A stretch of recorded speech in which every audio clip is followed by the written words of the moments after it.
எனது குல தெய்வமாக வீற்றிருந்து என்னையும் என் குடும்பத்தாரையும் அனுதினமும் காத்து வளர்த்து கொண்டிருக்கக்கூடிய எம்முடைய தெய்வ தந்தையாகிய திருவருட்பிரகாச வள்ளல் பெருமானாருடைய தெய்வ திருவடிகளை வணங்கி என்னுடைய குருநாதர் சன்னிதானம் மூப்பாய்யா அவர்களுடைய திவ்ய திருவடிகளை வணங்கி ஆண்டுதோறும் வள்ளல் பெருமானாருக்கு திருவிழா என்று சொல்லப்படக்கூடிய பெருவிழாவை எடுத்து கொண்டிருக்கக்கூடிய நம்முடைய ஜோதி வேதாச்சலம் ஐயா அவர்களுக்கும் இந்த இனிமையானதொரு நிகழ்விற்கு தலைமையேற்று நடத்தி கொண்டிருக்கக்கூடிய எங்கள் அன்பு ஐயா கோட்டீஸ்வரன் ஐயா அவர்களுக்கும் மற்றும் சன்மார்க்கத்தில் இன்று விரல் விட்டு எண்ணக்கூடிய அளவில் இருக்கக்கூடிய சான்றோர்களில் மிக முக்கியமானவராக இருக்கக்கூடிய எங்கள் அன்பிற்குரிய ஐயா முத்துஜோதி ஐயா அவர்களுக்கும் என் அன்பு சகோதரி மொழியரசி அசோகனம்மா அவர்களுக்கும் மற்றும் அனைவருக்கும் என்னுடைய பணிவான வந்தனங்களையும் வணக்கங்களையும் தெரிவித்துக் கொள்கின்றேன்.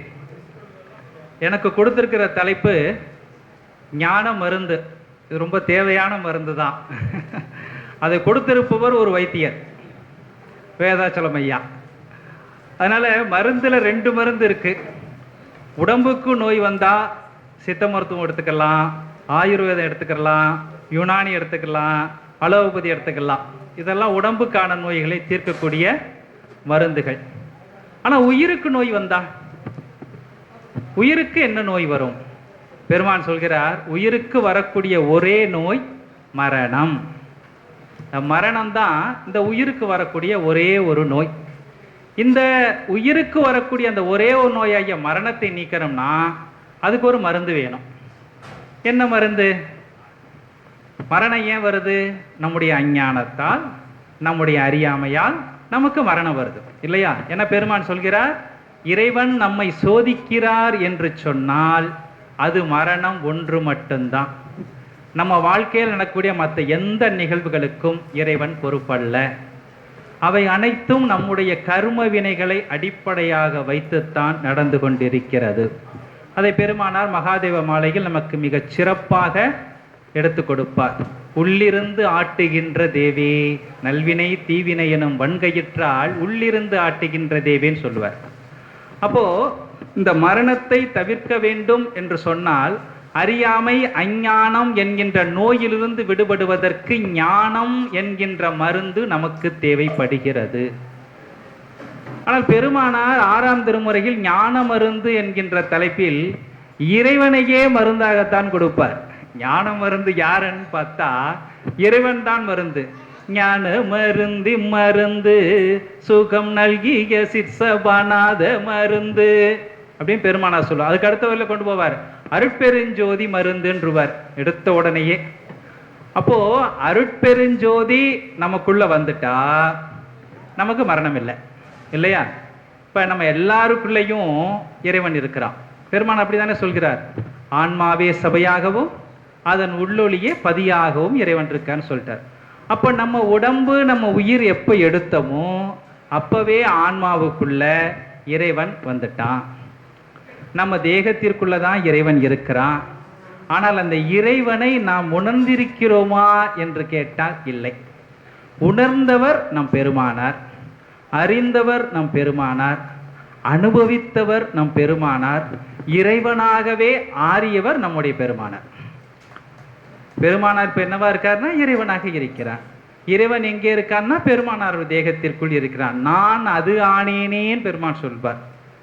ஐந்தொழில் ஆற்றல் கொடுத்தான், மணிமகுடம் சூட்டினான், செங்கோல் அளித்தான், எல்லாத்தையும் பெருமான் சொல்ல. இறைவனிடம் என்னவெல்லாம் இருந்ததோ அவை அத்தனையும் இறைவனுடைய தலை பிள்ளையாகிய பெருமானாருக்கு கொடுத்து அழகு பார்த்தவன் இறைவன். அப்ப அந்த இறைவன் நம் தேகத்திற்குள்ளும் இருந்து கொண்டுதான் இருக்கிறான். அப்படிப்பட்ட இறைவனை அடைய முடியாமல் எது தடுத்து கொண்டு இருக்கிறது? இதை பார்த்துட்டோம்னா நமக்கு மருந்து என்னங்கிறது தெரிஞ்சு போயிடும். எது தடுத்துக்கிட்டு இருக்கு? யாராவது வந்து தடுக்கிறாங்களா? நமக்கு வெளியே யாராவது விரோதி இருக்காங்களா? ஒண்ணுமே கிடையாது. நமக்கு ரொம்ப நெருக்கமான, நமக்கு சொந்தமான, நமக்கு ரொம்ப பிடித்த நம்முடைய மனசு தான் இது எல்லாத்தையும் கெடுக்கும் இல்லையா? 2 மணி நேரம் இருந்தா அருட்பா படிக்கலாமா இல்லை சிறகடிக்கை ஆசை பார்க்கலாமா அப்படிங்கிறத மனசு தான் சொல்லும். பெருமான் சொல்வார், பார்க்கறதுல யாரோ சொல்றாங்க, பரவாயில்ல, மனம், புத்தி, சித்தம், அகங்காரம் 4 சொல்லுவாங்க. பெருமானார் 5வது ஒன்றாக உள்ளம் அப்படிங்கிற அறிவையும் எடுத்துட்டு வருவார்.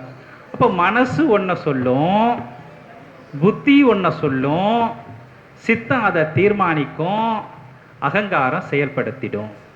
இப்படிதான் நம்முடைய வாழ்க்கை இருக்கு. ஆனால் நம்முடைய வாழ்க்கை பெரும்பாலும் புத்தி சொல்வதை போல் இருக்கிறதா என்று பார்த்தால் இல்லை, நம்முடைய மனம் சொல்வது போல் தான் இருந்து கொண்டு இருக்கிறது. அப்ப இந்த மனசுக்கு அறிவுரை சொல்லணும், புத்திமதி சொல்லணும். பெருமான் சொல்லியே கேட்காத மனசு இல்லையா? அருப்பாவில் அப்படிதானே பெருமான் சொல்றார், எப்படியெல்லாம் மனசை திட்ட முடியுமோ. பெருமானார் இந்த உலகில் யாரையுமே திட்டினது கிடையாது. ஒரே ஒருத்தரை பெருமான் திட்டிருக்காருன்னு பார்த்தா அது மனசு. மனசை தான் பெருமான் என்ன பண்ணுவாங்க, அப்படியெல்லாம் திட்டுப்பாங்க. அப்போ இந்த மனசு தான் நமக்கு எல்லா விடயங்களையும் கொடுத்து கொண்டே இருக்கிறது. அப்போ இந்த மனசை சரி பண்ணணும். மனசை எப்படி சரி பண்ணுறது? மனசுன்னு தனியாக ஒரு உறுப்பு இருந்தால் கண்டுபிடிச்சி சரி பண்ணிடலாம். இல்லையே, நம்முடைய எண்ணங்கள் தான் மனசாக இருக்குது. அப்போ எண்ணங்கள் பக்கம் கவனத்தை செலுத்தணும். எண்ணங்கள் என்னவா இருக்கு? பெருமான் நம்மளை சொல்றார் எப்படியெல்லாம் நம்ம இருக்கணும்னு பெருமான் சொல்வார். சமய சன்மார்க்கத்துக்கு எடுத்துக்காட்டு சொல்லும் பொழுது, கொல்லாமை, பொறுமை, சாந்தம், அடக்கம், இந்திரிய நிக்கிரகம், ஆன்மாவின் இயற்கை குணமாகிய ஜீவகாருண்யம், இப்படித்தான் நாம இருக்கணும். ஆனா என்ன பிரச்சனை இருக்கு? கொல்லாமை நம்ம எல்லார்கிட்டையும் இருக்கு, அதை பத்தின கேள்விக்குள்ளேயே போக வேண்டியதே இல்லை. பொறுமை கொஞ்சம் சந்தேகம்தான். சாந்தம் அது முயற்சி பண்ணணும். அடக்கம் அப்படின்னா இந்திரிய நிக்கிரகம், இந்திரியம்னா ஜீவகாருண்யம், அது சாப்பாடு போட்டுடலாம், ஒன்றும் பிரச்சனை இல்லை. அப்படிதான் ஜீவகாருண்யங்கிறது சாப்பாடு போட்டுறது, அப்படியோடு நின்று போச்சு. ஆனால் ஆன்மாவிற்கு இயற்கை குணங்கள் 2ன்னு பெருமான் சொல்கிறார். ஒன்று ஆணவம், மற்றொன்று ஜீவகாருண்யம். ஆனால் நாம் பிறந்தது முதல் எதை வளர்த்து கொண்டே வருகிறோம் என்று சொன்னால், நாம்னு சொல்றதுனால யாரும் தப்பா எடுத்துக்காதீங்க, நான் என்னைய சொல்றதுக்காக நாம் சொல்லிக்கிட்டு இருக்கிறேன், நீங்க என்ன நம்மளை சேர்த்து சொல்றாரு நினைச்சுக்காதீங்க. ஆணவத்தை வளர்த்து கொண்டே இருக்கக்கூடிய நாம் அடிப்படை குணமாக்கிய ஜீவகாருண்யத்தை வளர்ப்பதற்கு எந்த அளவுக்கு முக்கியத்துவம் கொடுக்கிறோம் அப்படிங்கிறதான் கேள்வி. கண்ணால் கண்ட போதிலும், காதால் கேட்ட போதிலும், எங்காவது அதை உணர்ந்த போதிலும், ஓர் உயிர் கஷ்டப்படுகிறது என்பதை கேட்ட மாத்திரத்தில் நம் உள்ளம் துடிதுடித்து போகும் என்று சொன்னால், நம் கண்களில் தாரை தாரையாக கண்ணீர் வரும் என்று சொன்னால், நாம் ஜீவகாருண்யத்தில், கருணையில், தயவில் இருக்கிறோம் என்று பொருள். அது மட்டும் இல்லை, பெருமான் கிட்ட பக்கத்திலேயே இருக்கும்னு பொருள். பெருமான் என்ன சொன்னாங்க? இரக்கம்தான் என்னுடைய உயிர், இரக்கம் போனா என்னுடைய உயிர் போயிடும். அப்போ உயிர் போகாம இருக்கணும்னா என்னவா இருக்கணும்? இரக்கத்தோட இருக்கணும். ஆனா அப்படி இரக்கத்தோட இருக்கணும்னா என்ன பண்ணணும்னா, ஈவு இரக்கமே இல்லாம நம்முடைய பெருமானாரை இறுக பிடிச்சுக்கணும். எப்படி பிடிச்சுக்கணும்? பெருமானாரை இறுக பிடிச்சுக்கணும். பெருமான் சொல்வார், இறுக பிடித்து கொண்டேன் பாதத்தை இனி நான் விடுவேனோ, எந்தாய் பாதம் பிடித்த கையால் வேறு தொடுவேனோ. பெருமான் இறைவனை இறுக பிடிச்சார். நம்ம யாரை இறுக பிடிச்சிடணும்? நமக்கு தான் பெருமான் இருக்காரே, தெய்வம் இருக்காரே, ஞான தேகத்தோட இருக்காரே, நமக்கு எல்லாத்தையும் கொடுக்கறதுக்கு. இறைவனாவது சோதனை செய்துதான் கொடுப்பான். ஆனால் பெருமானார்கிட்ட அவருடைய பிள்ளை இல்லையா? நம்மெல்லாம் அவருடைய மகன் இல்லையா? நம்ம மகன் இல்லையா? அவர்கிட்ட போய் நின்னாலே நமக்கு எல்லாத்தையும் கொடுத்துட மாட்டாரா? அப்போ வாழ்க்கையில் 2 விதமான வாய்ப்புகள் நமக்கு கொடுக்கப்படுகிறது. ஒன்று, நாம் இறைவனுடன் இருக்க போகிறோமா, பெருமானாருடன் இருக்க போகிறோமா, அல்லது மரணத்தை வரவைப்பதற்கு காரணமாகிய கூற்றுவனோடு இருக்க போகிறோமா? 2 வாய்ப்புகள் தான். கொல்லாமை, பொறுமை, சாந்தம், அடக்கமா இருந்தோம்னா நாம பெருமான் கூட இருக்கலாம், மரணம் இல்லாம இருக்கலாம். கோபம், காமம், பொறாமை, அழுக்காறு, பேராசை, லோபித்தனம், இது போன்ற குணங்களோட இருந்தோம்னா நாம மரணத்தை நோக்கி போயிடுவோம். இப்போ மரணங்கிறது ஒரே நாள்லையா நிகழுது? இல்லை, தினந்தோறும் நமக்கு நிகழ்ந்து கொண்டே இருந்து கொண்டிருக்கிறது. நம்முடைய முடி நிறையாக மாற மாற நமக்கு மரணம் வந்து கொண்டிருக்கிறது என்பதை இறைவன் உணர்த்தி கொண்டிருக்கிறான். கண்ணில் திரை விழுக விழுக மரணம் வந்து கொண்டிருக்கிறது என்பதை இறைவன் உணர்த்தி கொண்டு இருக்கிறான். 10 வயதில் துள்ளி குதித்து ஓடிய என்னால் இப்பொழுது எழுந்து நிற்கவே சற்று கடினமாக இருக்கிறது என்று சொன்னால் மரணம் வந்து கொண்டு இருக்கிறது என்று பொருள். இப்போ சுத்த சன்மார்க்கத்திற்கு என்ன முக்கியமான விசேஷம்னா, மரணத்தை தவிர்ப்பதற்கான மார்க்கம் வள்ளல் பெருமானார் கொடுத்த சுத்த சன்மார்க்கம். இதில் எந்த அளவுக்கு நாம் முன்னேற போகிறோம், இதுதான் கேள்வி. இந்த மருந்துங்கிறதே என்னன்னா பயிற்சி தான். இதுக்கு ஒரு 4 சூரணம் இருக்குது. அந்த 4 சூரணத்தையும் சரிவிகிதமாக எடுத்து, ஏன்னா வேதாச்சலம் ஐயா நிறைய சூரணம் தான் எடுக்க சொல்லுவார், அதனால் நான் சூரணத்தை வச்சே பேசிடுறேன். 4 சூரணத்தையும் 25% 25% எடுத்து மொத்தம் 100% ஆக்கி அப்படியே சாப்பிட்டுட்டோம்னா நமக்கு மரணம் கிடையாது. ஞான மருந்தை சாப்பிட்டுடலாம். என்னங்க அந்த 4 சூரணம்? நல்ல ரொம்ப இனிமையான சூரணங்கள். முதல் சூரணம் பக்தி. பெருமான் இருக்கிறார், நம்மை பார்த்து கொண்டிருக்கிறார். நாம் நினைப்பதை, நாம் பேசுவதை, நாம் செய்யக்கூடிய செயல்களை பெருமானார் பார்த்து கொண்டிருக்கிறார் என்கின்ற உள்ளழுந்திய ஆழ்ந்த நம்பிக்கை நமக்கு இருக்கும் என்று சொன்னால் அதுவே நமக்கான பக்தி. இது கஷ்டமா? பெருமான் இருக்கார்ல, நம்மளை பார்த்துட்டு இருக்கார்ல. பெருமானாருக்கு இப்போ உண்மையாக எந்த வேலையும் கிடையாது. பெருமானை எல்லாத்தையும் அடைஞ்சிட்டார். பெருமான் இப்போ பார்த்துட்டு இருக்கிறதெல்லாம் செந்தில் நம்ம கூட வந்துடுவானா? முத்துச்சோதி ஐயா நம்ம கூட வந்துடுவாங்களா? நம்ம ஒவ்வொருத்தரையும் பார்த்துக்கிட்டு இருக்கா பெருமான். எல்லாம் நம்ம கூட வந்துடணும், நம்ம கூட வந்துடணும், நம்ம கூட வந்துடணும். பெருமான் சொல்வார், அற்புதமாக சொல்வார். என்ன சொல்வார்னா, எதிரற்ற இன்பத்தில் வாழ்ந்திடலாம் சொல்வார். அந்த இன்பத்துக்கு எதிரே கிடையாதும்பார். அப்போ எவ்வளவு ஒரு அற்புதம்! ஒரு 51.5 ஆண்டு காலத்தில், அதுவும் 12 வயசுல தான் பெருமானுடைய தவம் துவங்குது. 26 ஆண்டு துவங்கின் பெருமான் சொல்ற. 12 வயதில் தவத்தை துவங்கிய பெருமானார் 51 வயசுனே நம்ம சொல்றோம். சரியான காலகட்டம் எடுத்தா 45-46 வயசுக்குள்ளே பெருமானார் அந்த நிலைகளை எல்லாம் அடைந்து விட்டார். ஏன்னால் பெருமானார் தர்மசாலையில் இருக்கின்ற பொழுதே பல நேரங்களில் பலரின் கண்களுக்கு தெரியாமல் மறைந்து விடுவது உண்டு. அது பெருமானாரின் தலைமாணாக்கராகிய தொழூர் வேலாயுத முதலியார் எழுதிய திருமுகத்திலேயே நமக்கு கிடைக்கிறது. இப்போ 1870 வாக்குகளிலேயே பெருமானார் முத்தேக சித்தியை பெற்றுவிட்டார். ஆயினும் நம்மீது இருந்த கருணையினால் நமக்கு தோன்றும் துணையாக தொடர்ந்து இருந்து கொண்டிருந்தார். அப்போ பெருமானார் நமக்கு கொடுக்கக்கூடிய மருந்து 4 மருந்தில் முதல் மருந்து பக்தி என்னும் மருந்து. தினந்தோறும் ஒரு அரை மணி நேரம் இல்லை 1 மணி நேரம் பெருமான்கிட்ட முன்னாடி உட்காந்து, அப்பா நீ இருக்கிற, நீ கொடுத்த அருட்பா என்ன அமுதம் இருக்கு, நான் பாடுறேன், என் மனசெல்லாம் கரைஞ்சு போயிடணும், கல்லா இருக்க மனசெல்லாம் உடைஞ்சு போயிடணும், நான் எப்பவும் சந்தோஷமா இருக்கணும், நல்லபடியா இருக்கணும் அப்படி பெருமானுக்கிட்ட இருந்து என் குணங்களை எல்லாம் மாற்றி கொடுப்பா. யார்கிட்டையும் கோவப்படக்கூடாது, பொறாமப்படக்கூடாது, பேராசைப்படக்கூடாது, சத்தமாக பேசக்கூடாது, இதெல்லாம் நீதான்ப்பா கொடுக்கணும். பெருமான் முன்னால் நின்று ஒரு மணி நேரம் பாடலை பாடணும்னா பக்தி நிறைவு பெற்றுவிடும். அடுத்த சூரணம் கொஞ்சம் கஷ்டமான சூரணம் தான். அது ஒழுக்கம் என்னும் சூரணம். அந்த சூரணத்தில் 2 பிரிவு இருக்கு. இந்திரிய ஒழுக்கம்னு ஒரு சூரணம், கரண ஒழுக்கம்னு ஒரு சூரணம், ஜீவ ஆன்ம சூரணம் அப்புறம் இருக்கட்டும். இந்த 2ஐயும் நம்ம எடுத்துக்கிறணும். இது கொஞ்சம் கஷ்டமாக தான் இருக்கும். என்னன்னா, பிறர் குற்றம் விசாரியாது இருத்தல், தன்னை மதியாது, இது ரொம்ப கஷ்டம். தன்னை மதியாதிருத்தல், பிறர் மீது கோபியாதிருத்தல், தன்னுடைய சத்துருக்களாகிய தத்துவங்கள் மீது கோபித்தல், மனதை எந்தவித ஆபாசத்திலும் செலுத்தாமல் இழுத்து புருவ மத்தியில் நிறுத்துதல் என்று சொல்லப்படக்கூடிய தவம் செய்தல், இப்படி எல்லாம் இருக்கணும். பெருமானார் ரொம்ப எளிமையான வார்த்தைகளை போட்டு நமக்கு சொல்லிட்டு போயிடுவார். பெருமானாருக்கு அது ரொம்ப எளிமையாக இருந்திருக்கும். ஆனால் நமக்கும் எளிமையா தான் இருக்கணும். ஏன் எளிமையா இருக்கான்னா, பெருமான் இருக்கார்ல. பெருமான் என்ன சொல்றார்?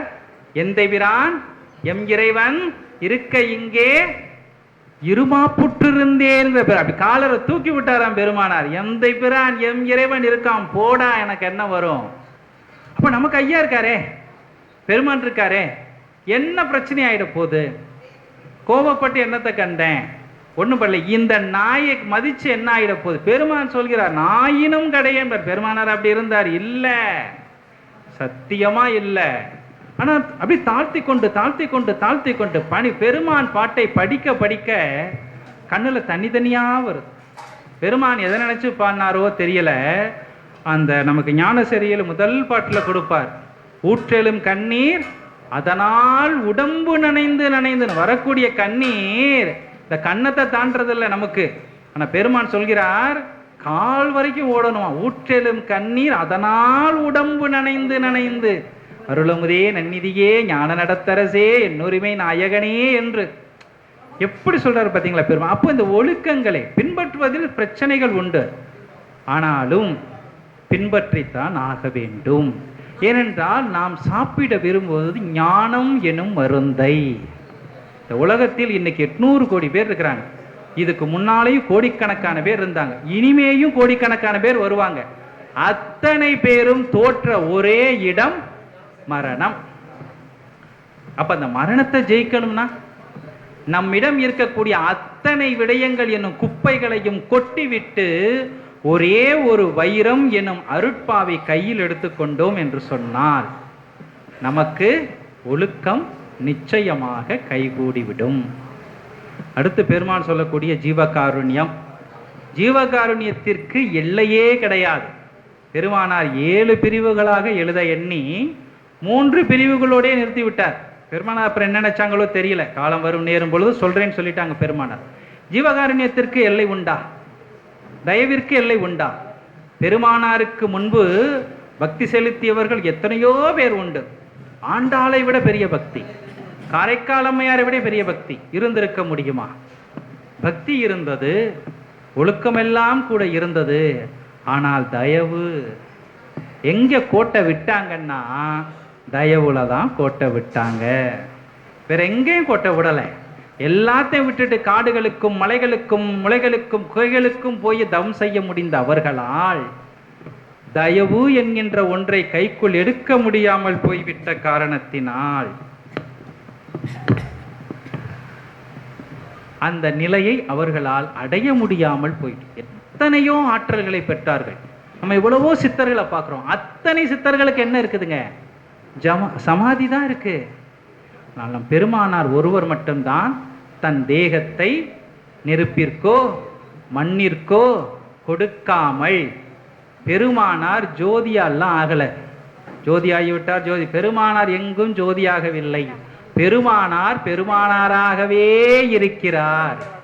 பெருமானாரின் தேகத்திற்குள் உள்ளொளியாகிய அந்த இறைவன் முழுமையாக கலந்து கொண்டான்.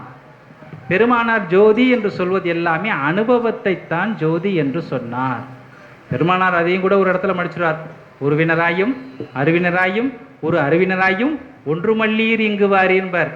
இன்னொரு இடத்துல என்ன சொல்லுவார்? ஒவ்வொருத்தையும் வரிசையா சொல்லிட்டு வந்து ஒளிவண்ணர் என்று சொல்வதும் வாய்ப்பந்தல்னு சொல்லிட்டு போயிடுவார் பெருமானார். அப்ப இறைவனுக்கு வெளியில் உருவம் கிடையாது. அவன் பரமாகாச சொருவராக இருக்கிறான். மனித தேகத்திற்குள் அவன் பேரொளியாக, பொன்னொளியாக, உள்ளொளியாக, அனுபவமாகத்தான் இருக்கிறான். அதை பெருமானாரே சொல்கிறார், உரை மனம் கடந்த ஒரு பெரு வெளிமேல் அரசு செய்தோங்கும் அருட்பெருஞ்சோதி. பெருமானார் இறைவன் நம் தேகத்திற்குள் அனுபவமாக இருப்பான். அந்த அனுபவம் ஜோதியாக இருக்கும், அது உள்ளொளியாக இருக்கும். பெருமானார் இறைவனுக்கு ஒரு பெயர் வைத்தார். அருட்பெருஞ்சோதி என்று பெருமானார் சொன்னதும், உள்ளொளி என்று சொன்னதும், சர்க்குரு என்று சொன்னதும், நடராஜபதி என்று சொன்னதும், ஏன் பெருமானார் சொல்வார் ஒரு பாடல்ல, ஓம் பேரும் ஏன் பேரும் கூட அவன் பேரு தாண்டா அப்படிம்பார். ஓம் பேரும் ஏன் பேரும் கூட அவன் பேர் தாண்டா அப்படின்னு சொல்லிட்டு போயிடுவார் பெருமானார். அப்போ நமக்கு தயவுக்கு நிச்சயமா நமக்கு ஒரு பயிற்சி தேவைப்படும். அதில் ரொம்ப முக்கியமான பயிற்சி என்னன்னு பார்த்தீங்கன்னா, பெருமான் சொல்வார், ஒத்த கருத்து இருப்பவர்களுடன் சத்விசாரம் செய்வது. இது ரொம்ப முக்கியமான கருத்து. நமக்கு அதில் கூட பெருமான் ஆப்ஷன் கொடுப்பார், அப்படி யாருமே கிடைக்கலைன்னா தனிச்சே நீ விசாரம் செஞ்சுட்டு போயிடுன்றுவார்.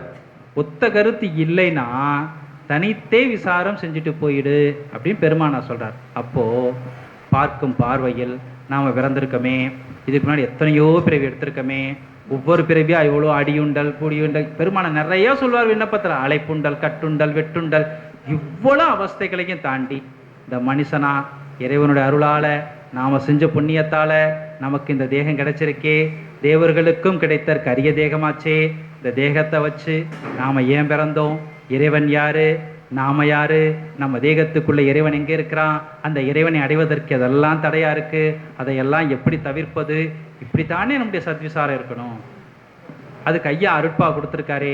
அதை எப்படியெல்லாம் நம்ம படிக்கிறது, எப்படியெல்லாம் பின்பற்றுறது, அதில் கஷ்டம் வந்தால் பெருமான்கிட்ட எப்படியெல்லாம் விண்ணப்பம் செய்கிறது, இப்படித்தானே நம்ம போகணும். இப்படி போனோம்னா நம்ம மனசு இலையிக்கிட்டே போகுங்க. அருட்பாவை அதிகமாக படிக்க படிக்க பிறரை குறை சொல்ல வேண்டும் என்கின்ற எண்ணமே வராது. சத்தியமாக அனுபவிச்சதுனால தான் சொல்கிறேன்.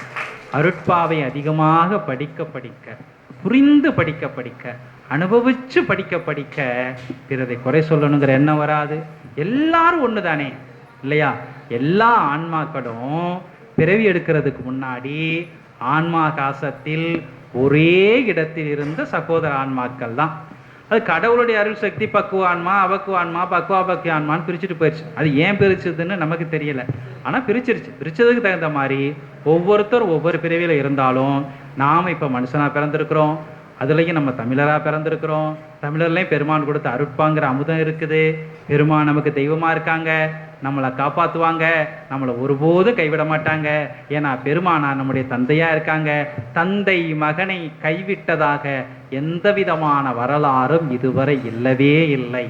தந்தையை கைவிட்ட மகன்கள் உண்டு, ஆனால் மகனை கைவிட்ட தந்தை கிடையவே கிடையாது. அப்படி யாராவது இருக்கிறாங்களான்னு கூட நமக்கு தெரியாது. ஆனால் நம் தந்தையாகிய நம்முடைய வள்ளல் பெருமானார் இருக்கின்ற வரையில் நம்மை இறுக பிடித்து கொள்வார். பெருமான் இருக்க நமக்கு என்ன குறை?